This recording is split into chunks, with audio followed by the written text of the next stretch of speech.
You're listening to TBR Radio Presents, the Dixie Heritage Hour, with your host, the Director of Dixie Heritage, Dr. Ed DeVries. We have as our guest today Dr. Matthew Raphael Johnson, and he is the author of several books, and all of them on the subject of Russia. And so we're going to be talking to him today about Russia and basically how the Bolsheviks, when they came to power, when the Marxists came to power in Russia, how they exterminated Christianity. And hopefully toward the end of the interview, we'll kind of talk a little bit about how the same thing is going on in the United States today as the Marxists are attempting a violent takeover of this nation. Christianity and Christian culture seem to be at the heart of their attacks as well. So, Dr. Johnson, why don't you tell us a little bit about yourself, your education, your background, how you came to be one of the foremost experts on Russia that you are? Well, thanks for having me on, my friend. I'm an Irishman from New Jersey. It's sort of a very odd thing to, be so deep into this. But my very first teacher was a former Jew and now Russian Orthodox nationalist named Don Rosenberg, who was the right-hand man of Roy Cohn in New York City. He's still around. He's still a good friend of mine. And that was my very first introduction to the Russian Orthodox Church, to monarchy, and to nationalism. Don runs a group called the National Traditionalist Caucus, which I've been a member of since, I was a teenager. He's educated, thousands of young men. So that got me into it. And then, of course, I start college right as the Berlin Wall's coming down and the Soviet Union implodes. And the destruction of the Soviet Union is a unique event in history. It's never happened before, that an empire that size, without a war, without an invasion, just simply implodes. When the Germans attacked the Soviet Union in 1941, roughly 40% of the economy was destroyed. From 1990 to 1997, 80% of the economy was destroyed. It's twice as powerful as the German invasion. This has never happened before. I was watching TV Christmas Day, 1989, and that was the day when Ceausescu of Romania was executed. And I had it online live, on television live, and I said, my God, my father's a veteran of the Korean War. He killed communists at one time, I'm proud to say, in the Marine Corps. And it seems like he's being vindicated here. All the guys who fought in Vietnam or Korea are being vindicated here because they all share a little bit in the destruction of this empire. But there was no war or invasion or anything like that. And it simply collapses. And the only person who predicted it was Solzhenitsyn.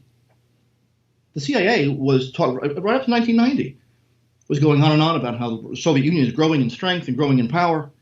They're going to become a consumer society one day, all this garbage, having no idea that the place was rotted from within. So see how incompetent America's intelligence community is. None of them predicted this. I don't know how you could fail to predict the fall of an empire that size, but Solzhenitsyn was the only one. And so that's me at 18 years old as all of this is going on. It's almost like I couldn't help but be sucked into this Russia stuff. And so throughout the 90s, Russia's on her back completely, almost liquidated, and yet she still had the men, the resources, and the ideology to one day become the warrior against the New World Order, which is what she is today. I was the first one to bring this up in 2000. Everyone on the right hated Putin because of the KGB connection and everything else. I was the only one to mention him as this, soon-to-be nationalist leader. I went to grad school. This is one of the things that I did. I got my master's degree at Missouri St. Louis, and I got a fellowship to go to University of Nebraska, Lincoln, which, believe it or not, is one of the largest state universities in America, because we get students from both Dakotas and Wyoming that don't have large state institutions, and of course Warren Buffett is essentially the owner of the University of Nebraska, and so there's a lot of money there, and so it's grown to be this massive institution in a state of 1.3 million people. I got my PhD in '99. I did it on my dissertation on Michael Oakeshott, the conservative political theorist and language, the relationship between language and political revolution. And then I converted to Orthodoxy around that time.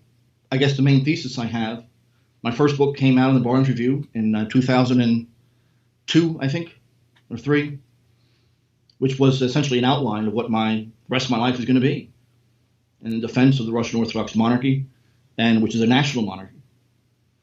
And the simple fact that the world has a choice, either oligarchy or some form of monarchy, whether it be military or whatever it might be.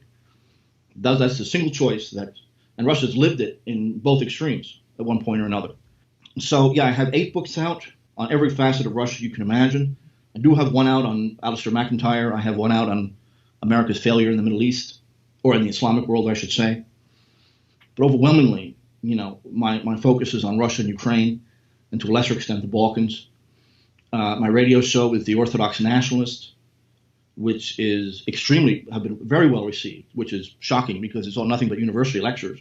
I don't have guests. I don't have anything like that. It's just me.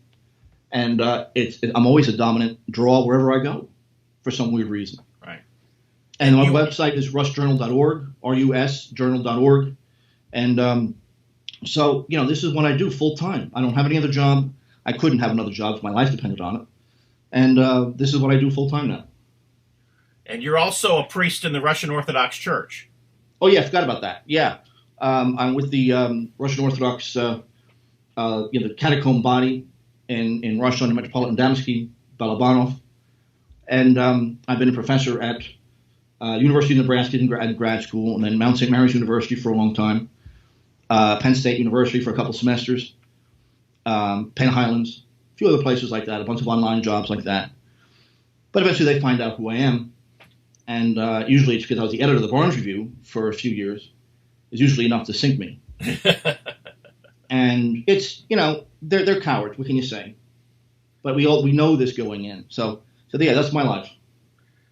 Well, you talk about that. I don't know how many publications, I've lost count. But, the Daily Caller, WorldNet Daily, Newsweek Magazine, I don't know how many publications were going to run pieces of mine. And then they see, oh, you're a weekly feature in American Free Press. Never mind. Yeah, these guys, the journalists are supposed to be critical. They're not supposed to be scared of the establishment, but these people clearly are. It's the opposite of what journalism is supposed to be. When the Marxists came to power in Russia, Russia was very much a Christian country. The czars, the royal family in Russia, they were very strong Christians, and it was very much a Christian culture in Russia. Correct me if I'm wrong on any of this. And then the Marxists start to arise within the country, and as the Bolshevik Revolution took place, as Marxism came to take over the country, they slaughtered the royal family, and they literally crucified Christianity within the country of Russia. I mean, is that a correct assessment? Yeah, I think that's pretty well known. I forgot to mention, I have a book out, a brief, short book, 90 pages, on the 100th anniversary of the murder of the royal family, which was on July 17th of this year. So it was July 17th, 1918. It was a Jewish phenomenon. What they wrote on the wall of the Ipatiev house was it simply says, in several, in Hebrew, in German, and in Russian, it says that we are sacrificing the monarch, in other words, they're sacrificing him to Lucifer in exchange for power. All Goyim, or all the nations, it says, are hereby put on notice. They say that they are receiving orders from somewhere else, and that formula actually has come up elsewhere. There was an assassination in Palestine in 1949, a British official, and that exact same thing was scrolled on the wall, just without a reference to the king, obviously. So they're very much into this ritual sacrifice in exchange for power. So there was no doubt that this was a ritual matter. Russia was the most traditional Orthodox country in the world. It, while still modernizing, of course, very rapidly. And ultimately what it came down to was the British Empire and the banks in London had two rivals, Germany and Russia. They were both very anti-liberal. They were both industrializing very fast. Russia had just found oil. Population was going through the roof in both countries. There's no way the British can fight even one of them, let alone both together. So they had to create a situation where their two rivals would end up killing each other. That's the only way out. And the Balkans was that fulcrum, was that weak link. And the World War I event came directly out of this. That was the whole point of it, was that the two enemies of Britain can slaughter each other. It was the only way that they could, destroy their rivals. And they were generally successful, despite what happened to the British Empire a generation later. And it was the ruin of World War I, even though Russia was winning at the time, at great cost, that the Bolsheviks took over, lied about what they were all about, lied about what their agenda was. The Russian press was just as bad as the American press back then. It was a Jewish phenomenon. There was no censorship in the Russian Empire. And the Jewish press were, I read these newspapers from back then, and it's the worst kind of slander you can imagine. They're inventing all this stuff about Rasputin and just all a way to try to delegitimize the royal family. They were deliberately keeping food from the capital and blaming it on royal officials, stuff like that. And yet Nicholas remained popular. Killing him was absolutely essential on numerous levels for them. And of course, the British and the French said, no, we won't take him. They could have rescued him, and they said no. The British could have destroyed the Bolsheviks in 1918 and said no. The Japanese could have done it in the East, and the British told them not to. So the Tsar was murdered, as part of a global decision. And there's only one country that wanted to save him, and that was Germany. The Kaiser Wilhelm and Nicholas were first cousins, and which is something that the Russian press was harping on, that this was a German family, and they were against the Russian war effort and all this other stuff. Just this one, they were geniuses at propaganda at a time when propaganda wasn't really that well developed as a science, and the royalists never really got a good grasp of it. And so, as soon as Bolsheviks take over after the Civil War, 1921 or so, their primary purpose was to destroy the church. The scarce resources to destroy something that really wasn't necessarily a threat to them. Well, the question that I have, and you've kind of hinted on it a little bit, you're talking about how members of the Romanov royal family were also related to the Habsburgs in Germany. But all of the royal families of Europe seem to have intermarried with each other through the centuries and through the generations. And so wouldn't they have been cousins with the royal houses of the other countries as well? And so when the rest of Europe, which was still very much a bunch of monarchies back then, how could the royal families of all of these different European countries just sit by and essentially watch their kinfolk be slaughtered? Well, that's a very good question. The Habsburgs were in Austria, a different family in Germany. But remember, these are not just royal families, but also aristocratic families married. So there's a huge pool of people. Tsar Nicholas's wife, Alexandria, was Queen Victoria's granddaughter. But by that time, most of the monarchies were gone. The Habsburgs had fallen apart in Vienna. The Kaiser was on his way out. As we all know, Turkey had disintegrated. Yugoslavia was just being formed, so they didn't have a platform yet. And with the Habsburgs gone, which the Russians destroyed that because Austria and Germany were allies during the war, there really wasn't a whole lot that any of the royal families could do. Only Kaiser Wilhelm, who was on his way out anyway, was willing to do it. The British monarchy has no power, and they're at the behest of the bankers anyway. But for everything that Russia had done for Britain and France in the war, that's how they were thanked. By now, you could kill him. So it was almost this international decision. And we know his great sin, and I know you know this, and most of your listeners know this, is that the gold ruble in Russia was under the emperor's control. The inflation was zero, debt was zero, unemployment was 1 or 2% at the most. They were exporting far more than they were importing. In fact, Russia was on the verge of being totally autarkic or self-sufficient, which as what a disaster the Soviet Union was, having come from this extremely prosperous country where 98% of the land was owned by the people who tilled it in 1914, 100% in the East, 98% in European Russia was owned by the peasantry, and the nobility was largely irrelevant by that time. On all this, because the currency remained stable, there was no debt built into it, and it was really the crown jewel of the empire, financially speaking. And this is what the Warburgs and the Rothschilds and everyone else couldn't handle. And they couldn't get rid of him. He was too successful. So this war was something that all the elites of Europe wanted. And the one man who was talking about disarmament and all that was Nicholas II. It was a disaster for everybody involved. But that was his great sin on the international stage and the financial stage.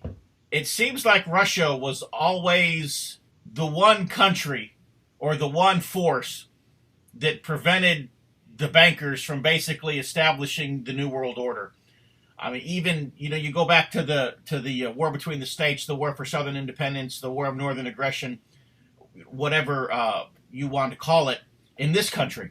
The Russians sided with Abraham Lincoln, and I don't believe that was because the Tsar had any animosity towards the South or its desire for independence, but I just think that he was deathly afraid of what the European bankers would do to this continent if it were to be divided.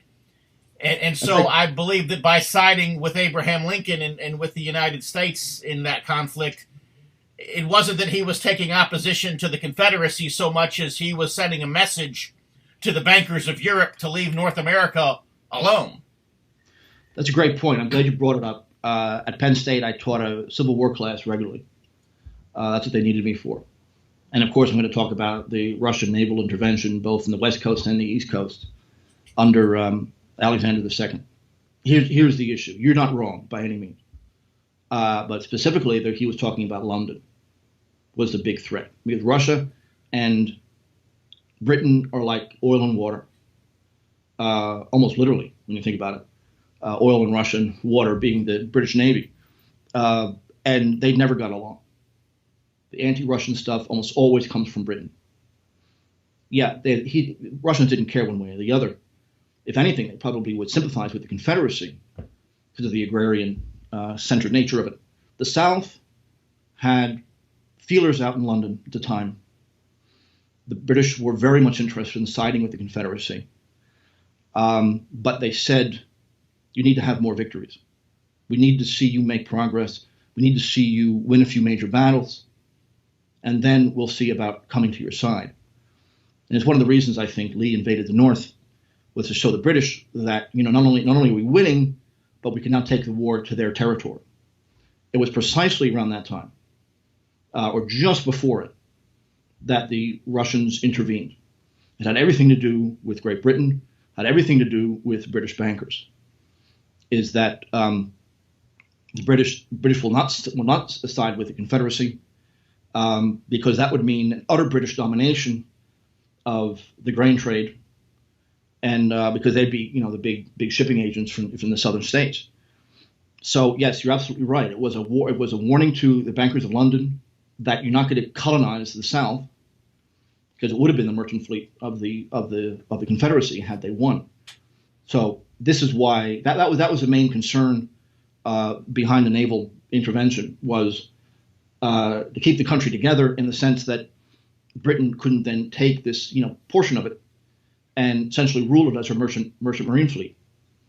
And that was a concern of Alexander II. So you're not wrong on that at all. That's a proper assumption to make. And then, as you go into the 20th century, it would appear that Russia was the only country that wasn't under the control of the European bankers. And then again, so obviously, the Russian order as it existed had to collapse. And then even you go into the modern day, and it appears that the modern Russian Federation seems to be the only real opposition to what we would call the New World Order today. This is, I've been preaching this for so many years now, 25 years. When the Russian Empire was founded at the time of the Western Renaissance under Ivan III. Ivan III married into the Roman Empire, that is to say the Byzantines in the East. And Sophia Palaeologos came over, brought the double-headed eagle for the first time, an army of Greek writers and legal theorists and everything else, and essentially tried to rebuild Byzantium in Russia under those conditions. And the purpose of the emperor is that of a restrainer. St. Paul talks about he who holds the Antichrist back, the Caton is called, the restrainer of Antichrist from taking over. And the Byzantine emperor, and then later the Russian emperor, took that title.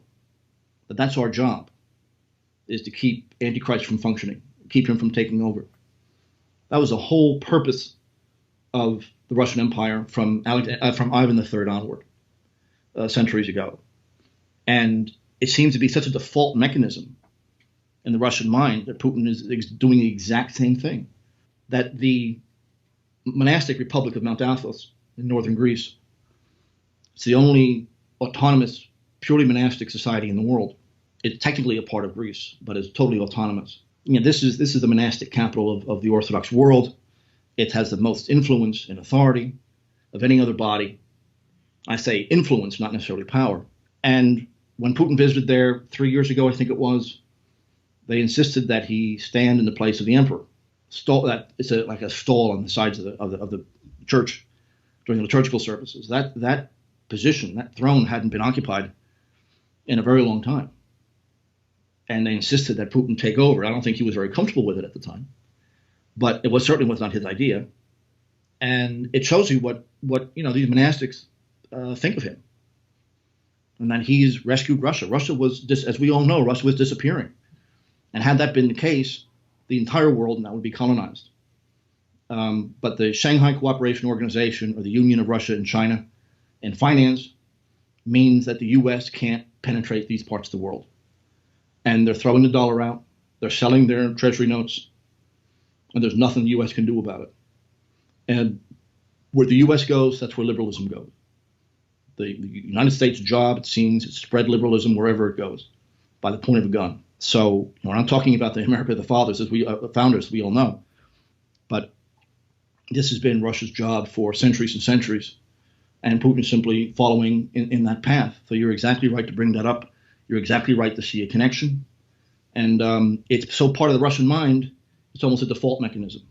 For a brief word from our sponsor, the Barnes Review, and then we'll be back with our guest, Dr. Matthew Raphael Johnson. If you love listening to the Dixie Heritage Hour, then I know that you'll love reading the Barnes Review. The Barnes Review is one of my favorite magazines. I began reading the Barnes Review long before they became a sponsor here on the program. In the Barnes Review, you will read vignettes of man, from the prehistoric to the very recent, from forgotten races and civilizations to first-person accounts of World War II and the late Cold War. There's just not a more interesting magazine published today, nor a more significant and important subject than real history. So if you'll visit www.barnesreview.org, that's www.barnesreview.org, you can find out how you too can become a subscriber to the Barnes Review. You can subscribe to receive the Barnes Review by mail, or you can subscribe to receive the Barnes Review electronically in PDF editions. Or you can subscribe to receive both. That's what I do. So visit www.barnesreview.org and subscribe to the Barnes Review. You know, obviously, Russia was seen as a threat to those who would change the world order, and hence, of all the places for the Marxists to target for their takeover, Russia seemed like the logical choice. But why specifically did they have to target Christianity? Well, this is a Jewish element to it. I have a book coming out on the USSR, on the Barnes Review Press. And one of the theses here is that the Soviets never, ever cared about labor, had no interest in workers. And when they used those words, they were redefining the term. They were talking about something else. The monasteries in Russia were organized on socialist principles and had always been. They weren't materialists, obviously. It was it rejected private property and everything else. The peasant commune was like this. They were societies, lay societies, like the Brotherhood of the Holy Cross, which I have a podcast on, that was, talking about, the peasant commune as what Russia really is all about, and reorganizing their labels called an artel in the cities, sort of like a union, where tools were shared and everything else, and profits were distributed according to effort and things like this. These were actual socialist institutions in the best sense of the term, and it's the first thing that the Soviets destroyed. So it always seemed weird to me that a group that, sought to build a socialist utopia would destroy actually functioning socialist institutions. And it's simply because these were Christian institutions. You remember, capitalism is a revolutionary ideology, just as revolutionary as socialism ever was. And traditionalists, reject both ideologies really for a similar reason. These were idealistic Christian communities. These weren't, when the Soviets destroyed them, they created the collective farm, which was based on absolutely nothing. No community. It was random people thrown together. So they would destroy one community for the sake of building another one that they can control. So the churches, the church was, the Talmud condemns Rome in a very general ideological sense of Rome as its primary enemy. Rome and Judaism are opposites. Moscow was the third Rome, which was a religious, I'm not talking about the empire, I'm talking about it as a religious center of unity, mystic Rome, so to speak. This is what Moscow had called itself. And this is why it had to go. This is why they're sacrificing the monarch to Lucifer in exchange for power. So the Jewish hatred for Christianity that's existed for 2,000 years was unleashed on society full force. And in Russia, the Jews had full freedom of movement. They become very wealthy. They own property, everything else. Everyone thinks that's not the case, but it is. And so really when it comes down to simply Jewish hatred of the church, that's just such a part of their existence. It's almost their whole reason for existing. And that's really what it comes down to. you'd mentioned that that they sacrificed the Romanovs and Russian Christianity to Lucifer in exchange for power. Why didn't they sacrifice these entities to Yahweh in exchange for power? The Old Testament Hebrew God, or Elohim. Because that's simply not how God operates. The monarchy was consecrated specifically by God through the church to be the ruler, and with an economic and political system very much like the Old Testament prophets. Right, but what you're saying is that the Bolsheviks made a deal with the devil, but yet being such devout Jews, why didn't they make a deal with God? God simply doesn't operate that way. If you know, when the devil tried to tried to tempt Jesus, I don't think that he knew who he was dealing with at the time. Political power is what he offers them. In Russia, really the ancient understanding, power is not something to be sought because it takes more responsibility than actual authority. When a monarchy is absolute, it means it has absolute responsibility. It never could have absolute power. That's not possible. This is not done. You don't sacrifice to Yahweh in exchange for power. That's only a demonic matter. But the more important issue is that power isn't something to be sought. You have power and something goes wrong, it's your fault. And the Slavophile movement in the 19th century used to talk about, they delegated their authority as a people to the monarchy in exchange for simply not having responsibility for what happens on the international stage. Power is not something to be sought. It simply doesn't operate that way. Demons, it give you power, or at least what you think power is. Power was already granted to the monarchy, have been granted to the monarchy for many centuries. That's how they understood themselves. It was an explicitly demonic force. Obviously, the religious faithfulness of the Bolsheviks, obviously there was some flaw in it, just given the fact that they were willing to basically make a deal with the devil to get what they wanted. Well, yeah, and they believed in him. At least that faction of the Jews through the Kabbalah believed there was some force, obviously in their case, not a sinister one. I mean, Mikhail Bakunin, the great Russian anarchist, had dedicated his book to Lucifer as the symbol of the great rebel. Another word would be Prometheus. Another word would be Set in Egypt. Same name, different concepts. Right. They definitely believed in this force that they could tap into. I think Karl Marx did himself. If you read his early poetry, he talks about the spirit of destruction and stuff like that. Right. So, yeah, I mean, there's no doubt that at least some of them through the Kabbalah believed in some supernatural agency that they could tap into.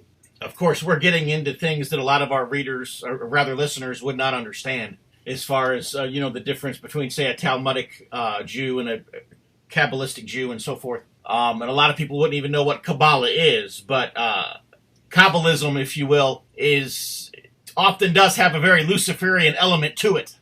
And so you're saying that the particular Jews that were the leaders of the Bolshevik movement were Kabbalistic, Luciferian Kabbalistic Jews, basically. Well, I certainly think Trotsky was. I don't believe Trotsky was a Marxist at all. When you read his writings on socialism, he doesn't seem to be a very good Marxist. He was a Jewish nationalist first and foremost. And Jewish nationalism has really one purpose, and that is to destroy the remnants of Christianity wherever it shows itself. This is what holds them together. This is what holds them together as a community. And because this is what holds them together. I mean, why, when the Kahal ran the Polish Empire, for example, during the Western Renaissance, what kept these relatively poverty-stricken Jews, and the leadership was, of course, very wealthy, but what kept them in the Kahal? What kept them from converting and being part of society? And it was the fact that they were taught from birth that the Goyim are evil, the Goyim will kill you no matter what, the Goyim hates the Jews because they're jealous of us or whatever it is. And it's these stories that they told them about the bloodthirsty Gentiles that kept them close to the rabbis, hit them close to the Kahal system. It was the whole glue that had these people stick together. And of course, the Cossacks in the Polish Empire had slaughtered the Jews, at least the wealthy ones, who controlled most of the land of the Polish Empire. And so here you have the Orthodox versus the Orthodox Ukrainian, Russian Orthodox against the Jews, very clearly in Ukraine, in the western part of the Russian Empire. This is what kept the Kahal together. This is, because most of the Kahal members were relatively poor, and yet the leadership, the Rabbinian, of course, was very wealthy. Well, it wasn't money that was keeping them there. The only thing that could hold these organizations together was this irrational fear of the Gentiles, and that's what these kids were taught from birth. So when they came to power, they established the Soviet Union as a very atheistic state. Why didn't they establish a Jewish state? Most of the body was officially atheist. Now, I think mostly, the Jewish state, the great Jewish state before the Soviet Union was Khazaria. How religious the elite were in Khazaria, I simply don't know. There's not enough records to show it. Most Jews are atheists. Most Jews see Judaism as this collective savior. And more secular Jews like Bronstein and Apfelbaum and Lenin and people like that saw themselves in the same way. This wasn't necessarily something written down very often, but when the Reds took over in 1921, there was no one in Europe, especially on the right of the political spectrum, who saw the USSR in anything but in ethnic terms. Churchill himself said so. It was understood this way. It was an ethnic movement. I think atheism was more for the Goyim, but these are secular Jews. These are Jews who didn't see the old rabbiniate as anything worthwhile. What they wanted was Jews as their own savior. They're not waiting for a Messiah. They are the Messiah. So political ideology took the place of this longing for the Messiah, and I think that's really what it comes down to. They altered what Judaism was, I think, in the same way that Khazaria did. Okay, that actually makes a lot of sense. And so, just detail just a little bit for us the actual slaughter of the Romanovs and of the monasteries and so forth.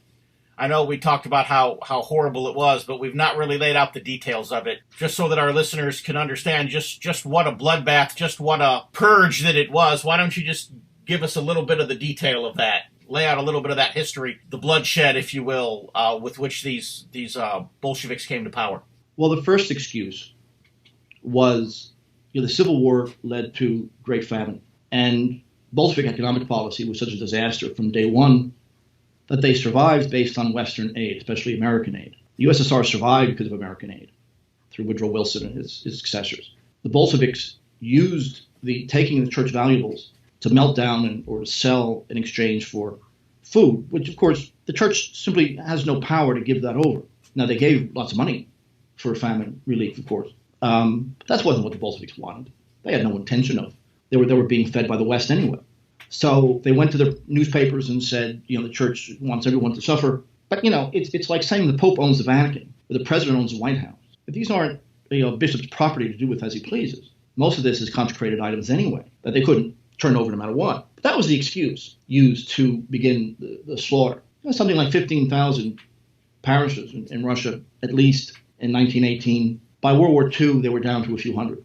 The Bolsheviks saw the Orthodox Church as their ultimate, not Christianity in general, but the Orthodox Church specifically, as their number one enemy. It was connected to the monarchy, and of course the Union of the Russian people, the so-called Black Hundreds. And this is how they viewed the church. It began, they started taxing churches so they couldn't pay. There were a lot of riots in major cities trying to protect these churches. And the violence never ended. The Civil War really didn't end in 1921. It just wasn't necessarily a shooting war. There were peasant uprisings constantly from 21 to 1941 when the Germans invaded, constantly. It never ended. There were riots all over the place. And only now, some of this information finally being revealed, the Civil War really didn't end. It just went underground. So then you're saying that even going into World War II, the Soviet Union wasn't as firmly as established as we would like to think that it was. You're exactly right. Oleg Platonov is the Russian scholar who's uncovered a lot of this stuff. Old Soviet records saying that we're losing control of whole areas, especially in the 1930s with collectivization.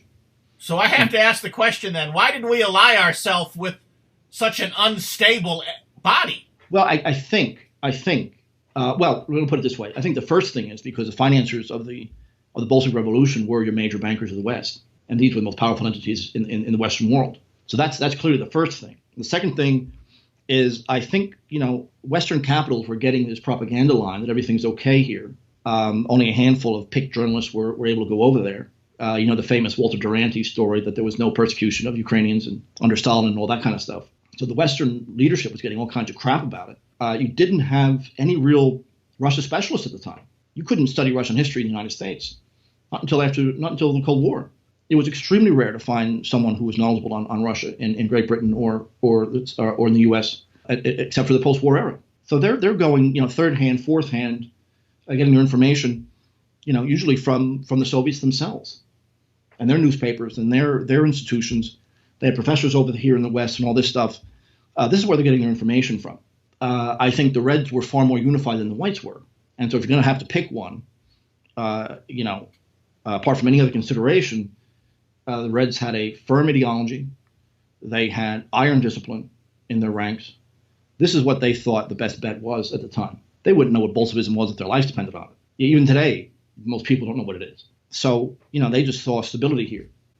But the Civil War went underground and turned into the riots and its constant unrest during collectivization. I don't think the Western world was fully aware of it at the time. I don't think the Western world is fully aware of it today.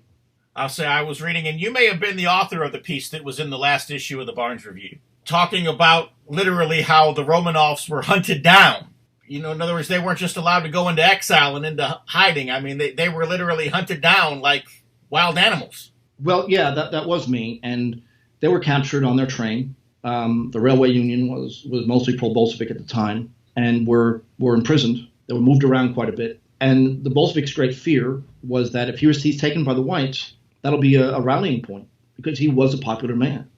Even the Jewish press would not attack him directly. They used Rasputin, which is largely an invention, to make the royal family seem unstable. Most of what people know about Rasputin is pure myth, and it comes from the Bolshevik press, even the pre-revolutionary press, on how much power he had and what kind of a guy he was and everything else. That was a way of attacking the monarchy. But even with that, Nicholas and Alexandra were very popular.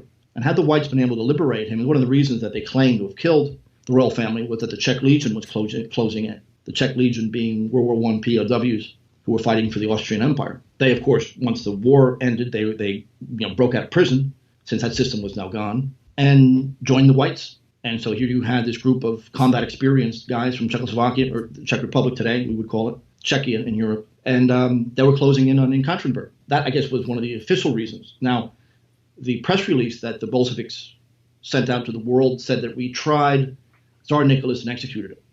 They said nothing about the rest of the family. So yes, they were hunted down for a short period of time, but they were moved around quite a bit too, with the notion, and it's just a testament to Nicholas's popularity, that they were deathly afraid that if he fell into the hands of the whites, that will give that movement a unity that it didn't have.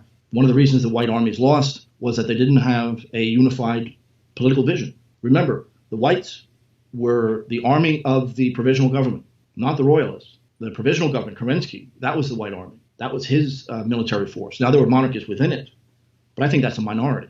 But they certainly had a voice in it. But this was Kerensky's organization. The whites wanted a constituent assembly, and people like Kolchak and Denikin would say, well, when we win, we're going to call the assembly and we'll solve all these problems. They didn't give any real political statements other than that. And it's really hard to pin these guys down politically. Some of them weren't exactly royalists at all. People like Kolchak were liberals abroad before World War I started. So remember that. So they had this wishy-washy ideology. Their members were all over the place, and yet the Bolsheviks had a single ideology and iron discipline, and it's one of the reasons why they won. But you're absolutely right. Had the whites taken Tsar Nicholas, they would have won the war, and that's why he was hunted down. That's why he was executed, to put him out of the running entirely. Would you say that what I'll call the liberals or the left here in the United States today, would you say that they're very much like or not at all like the Bolsheviks and the Marxists that went after Russia at the beginning of the 20th century? Let me put it like this. One of the first things that the Reds did upon taking power was to abolish marriage. They wanted to abolish parenthood, to have collective rearing of children, that there's really no connection between parents and children. This utopian collectivization of the family, very easy divorce, easy abortion, marriage being nothing more than a very brief civil ceremony. And it caused such chaos that the Bolsheviks had to stop it. The author of that was a woman named Alexandra Kollontai, who was part of the old Bolshevik movement under Lenin and Trotsky, who created this whole new family system. She was eventually purged. I mean, it created such irresponsibility and, unwanted children, everything else the system couldn't handle, that they had to stop it and go back to a more traditional family system.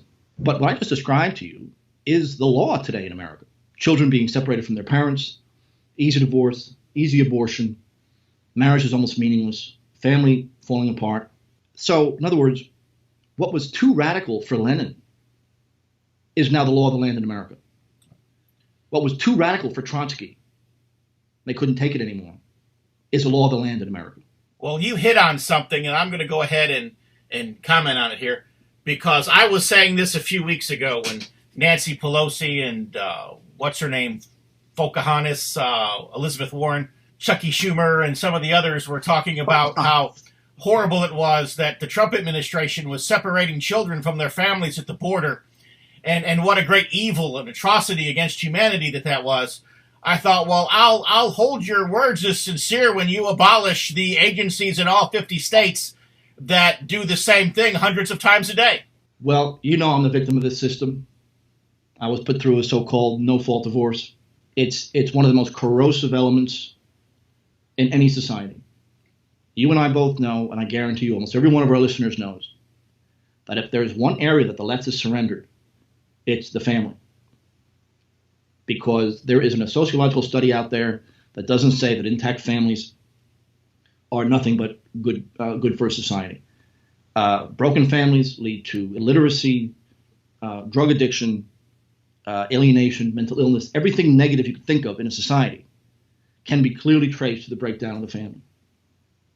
And yet the left, while recognizing this, will do nothing about it. And it's to the point now, I mean, marriage is dying as an institution. The issue you're talking about was so cynical that all of a sudden they figured out that this is what happens when someone breaks the law and invades a country that they don't belong in. And it shows you that they're simply grasping. That all of a sudden they discover this, and now it becomes the number one argument for people who support illegal immigration. Have these invaders pouring into the country that simply can't afford the people that it has now, let alone this group of freeloaders. So you're absolutely right. Pocahontas made me laugh, by the way. I haven't heard that in a while. And it's so cynical and twisted that all of a sudden they're pro-family now. But you'll see, that goes in a lot of different areas. They're suddenly traditionalists when it comes to Mexican culture, right, whatever the minority culture is in this country. That's simply how it goes. Yeah, they're pro-nationalist if the nationalists are black or Jewish or Hispanic. If whites say anything, it's a big problem. These are just weapons. These are just cudgels to use against us. If you're like me, and I'll bet you are because you're listening to the Dixie Heritage Hour, you like to be on the cutting edge of honest news and accurate information. You like to hear about the latest financial trends and to know what's happening around the world and right here in the United States, the things that can directly impact you, your life, and the life of your family. And if you're like me, you do not rely on the mainstream media to obtain this information because, frankly, you know that you just can't trust them. Fortunately, there is an alternative news outlet with a long-established track record for honesty and integrity, and that is the American Free Press. AFP is the preeminent alternative, independent news source for honest, hard-working, truth-loving Americans. AFP is the antithesis of the controlled, lamestream media. AFP is employee-owned and has been so since its founding. Because of that, AFP never has and never will allow advertisers or special interests or big money to dictate what appears in the pages of the American Free Press newspaper. 26 times a year, the American Free Press newspaper can be delivered to your door, packed with the kind of uncensored news that I know you're going to appreciate. AFP covers the stories and tells the truth that the lamestream media is frankly scared to touch. And AFP offers real, on-the-scene reporting and commentary, the likes of which you will never see in the Washington Post, the New York Times, ABC, NBC, CBS, CNN, or just about any other lamestream news source that you can think of. That's right, there's only one national populist news weekly staffed by an unsurpassed team of veteran investigative journalists who will dare to rip the veil off of many of the major news stories that are being censored and suppressed by the big money controlled media monopoly. And that's the American Free Press. AFP publishes exciting, in-depth, uncensored news and information that's grassroots and patriotic, information that Americans need to know in order to combat the growing police state. AFP stands firmly against the New World Order and against those who are working to establish a global plantation under the rule of a powerful few. In short, AFP is your voice. If you have any doubt why they want to silence AFP, you must be relying on the lamestream media for your news, and folks, that's a big mistake. If you're ever dissatisfied with your subscription to the American Free Press, their guarantee is that you just drop them an email and they will gladly refund the unused portion of your subscription. So what are you waiting for? Visit www.americanfreepress.net. Once again, www.americanfreepress.net. When the Marxists came to power, when the Bolsheviks were coming to power, and even when they were fighting to come to power in old Russia, were they tearing down monuments and memorials like they are so bent on doing in this country right now? They absolutely were. Russian nationalism was as illegal in the Soviet Union as any other kind of nationalism was. They were tearing down anything that even remotely resembled the old Russian Empire. They even changed the alphabet. There was a letter that's no longer used. It's a circle with a cross on top. Only Old Russian has it because it's a cross over the world. That was part of the Russian alphabet, which they abolished. And they redid the alphabet. They added all these new words. They tried to abolish Sunday. Under Lenin, it was only a 6 day, actually, under Stalin, too, it was a 6-day week. It was only Monday through Saturday. So the week went from 7 to 6 days. That's how far they were willing to go. You're absolutely right. Total, we call them cultural Marxists for a reason. They burnt down anything that would remind somebody of the royalist system. You're absolutely correct to bring that up. And it seems that the culture and the target of these attacks, at least in this country, seem to be focused very much in the South. And of course, the South of the United States has always been the strength or the core of the Christian culture in this country. Do you believe that is coincidental or intentional? Or I want to make it very clear. I think most of my readers and listeners know this. But despite the fact that I'm from New Jersey, I'm extremely pro-South and pro-Confederate. I understand why Czar Alexander did what he did. Ideologically, and in pretty much every other way, I'm a supporter of the Southern cause. I love the Dr. Hill and the League of the South. I'm big fans of theirs. I'm big supporters of theirs. And of course, it's not a coincidence. I guess it's easy to attack Southern leaders from the Confederate days and before then because they could use the racial issue. But you know as well as I do that they're just getting started. They're going to start tearing down everyone else too afterwards, and that's what's absolutely happening. Now, I was at Charlottesville. I almost lost my eyesight. I was fighting through a line of leftists who were blocking our way, and I got hit with bear mace in the eyes and went down like a ton of bricks. And I had 2 ocular occlusions or tears in my eyes. This wasn't just mace. This was a highly specialized gel that sticks to your cornea. I had to go to the ER and everything else. And I've been doing that kind of thing for a long time. But I had been giving an interview before the Charlottesville disaster saying Robert E. Lee is probably the worst person they should pick to tear down this statue, because ultimately that was the cause of this thing. Robert E. Lee inherited his slaves. He was in favor of abolishing slavery. The Confederate States would have abolished slavery in 5 years, at least according to Jefferson Davis, because it really was more trouble than it was worth. But Robert E. Lee had 2 schools, illegal schools, by the way, on his plantation in Arlington. He was very interested in bettering the black folk of the South. He really was a bad target for them. But these people aren't exactly historians. So, yeah, it's not an accident because the South has always been the most conservative area. Up until the Civil War, it was the economic heart of America. I mean, the national income of the United States was based on Southern exports. We all know this. The South was the heart, the intellectual heart of America, the economic heart, the religious heart of America. And, the war existed to create this unified industrial empire, the old Federalist ideal, Alexander Hamilton's ideal of what the United States should be. And it's not just the war itself, but radical Reconstruction and how long it took to reconstruct the South, in other words, to destroy it and to turn it into this culturalist entity. But you're right. It's not an accident. It's not a coincidence. The South in any kind of civil war in the future, there will be a Southern force. There will be Southern secession. I believe firmly that the U.S. should fall apart into its constituent units, whether New England, the Pacific Northwest, California, Texas, the South, whatever it might be. The U.S. is simply too large. But I'm extremely pro-Confederate, pro-Robert E. Lee, pro-Jefferson Davis, and but picking Robert E. Lee was really stupid on their part. But of course, none of that got into the press at the time. Well, I can remember not too many years ago, Lee was considered iconic even to Yankees. Well, as a military leader, absolutely.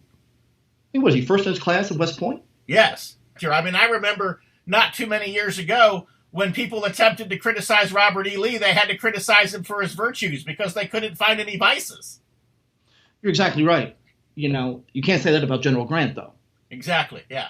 He was a military man. He didn't make his money through the plantation economy, not nearly as much as others did. So you're absolutely right. He was just a stupid idea to go after him. Yeah. But Americans don't know this, and that's the problem. And they basically had to write a new Lee narrative, even to go after him, because there was nothing in the actual narrative to take a shot at. Well, and the Bolsheviks did the exact same thing. Rewriting history is what these people do. The left, wherever they've gone, whether it be the British Civil War and the so-called, Roundheads and Levelers, to the French Revolution, to everything in 1848, 1871, all the way up to the Bolshevik Revolution, they all did the exact same thing. The state took tremendous power. They destroyed all traditional institutions. They burnt down everything that could remind someone of the old institutions, and had to rewrite history. That their enemies were, savage tyrants and everything else. And yes, they've rewritten this, but how many Americans could really argue with it? Outside of a handful of specialists who know what Robert E. Lee was all about, very few Americans have the historical literacy to challenge it. Now, that's changing, I think, to some extent. The internet is giving, people no excuse. And I'm starting to see, one of the great positives I think we should mention is when I read an article, even something like the Washington Post, the New York Times online, our people dominate the comment section. It's one of the most gratifying things I've seen in a long time, that our people are well represented in the comment section of every controversial article in mainstream newspapers.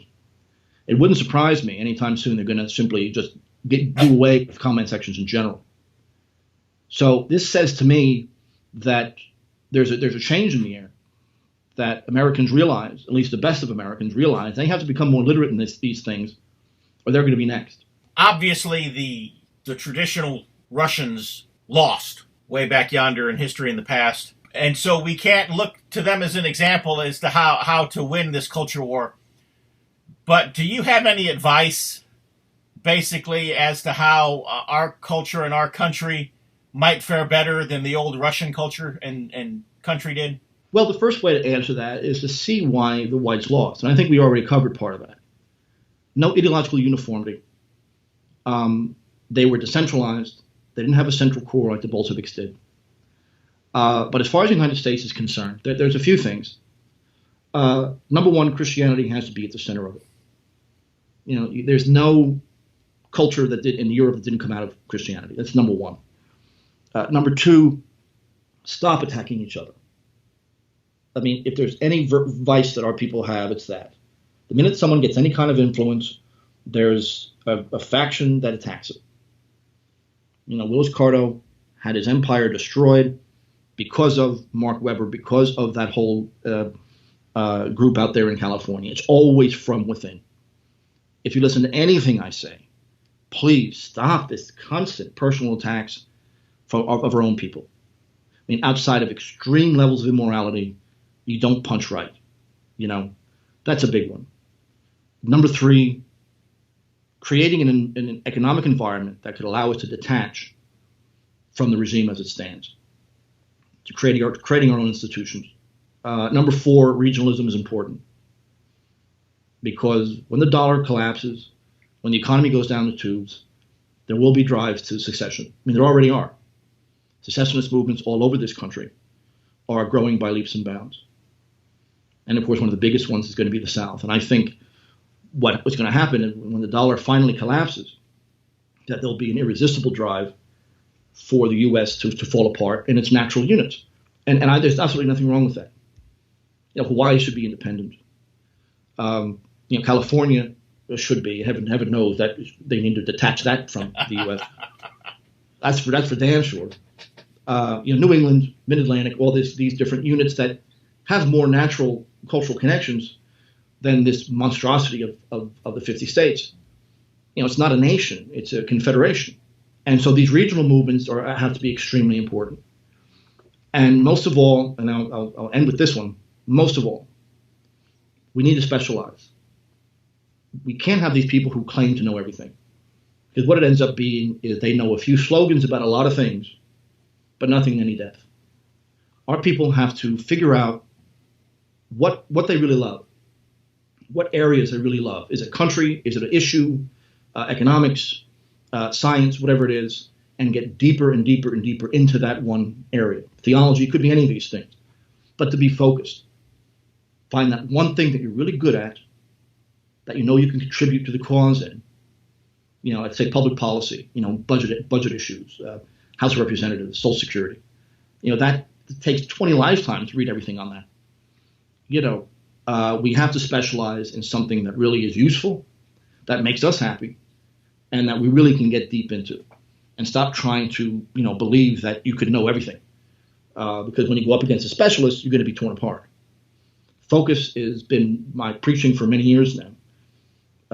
I do it, obviously, and our people need to find what they love within this movement, like Southern Studies be another one, and get deep and deep and deeper into that.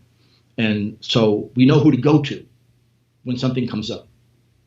So League of the South. Well, when something comes up about the South and I don't know it, I refer them to them because, they know it. It happens with me with Russia all the time. Stop this notion that you could know everything. Focus on a couple of things that you really love, and that's how you can contribute to this cause the best. Become a real expert on something. And it could be a lot of things. Businessmen. And this is what Willis Carto did. He knew how to run an organization like Himmler.